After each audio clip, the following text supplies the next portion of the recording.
நாக்பூரைச் சேர்ந்த மாணவனுக்கு ஐக்கிய அரபு அமீரகத்தில் நீட் மறுதேர்வு மையம் ஒதுக்கியுள்ள தேர்வு முகமைக்கு தேர்வுகளை நடத்தும் தகுதியே இல்லை என்று மக்களவை எதிர்க்கட்சித் தலைவர் ராகுல் காந்தி கடுமையாக சாடியுள்ளார்.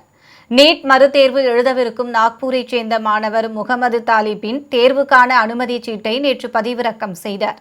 அதில் ஐக்கிய அரபு அமீரகத்தின் அபுதாபியில் உள்ள பள்ளி ஒன்றில் தேர்வு மையமாக ஒதுக்கப்பட்டிருப்பதைக் கண்டு அதிர்ச்சியடைந்தார்.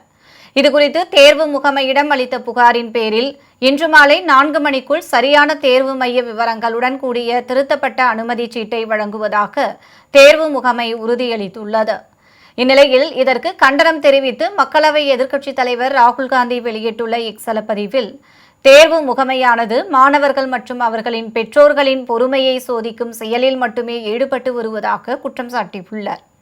ஒரு மாணவருக்கு அவர் வசிக்கும் நகரத்திலேயே தேர்வு மையத்தை ஒதுக்க முடியாத தேர்வு முகமைக்கு தேர்வுகளை நடத்துவதற்கான தகுதியே இல்லை என்றும் கடுமையாக சாடியுள்ளார்.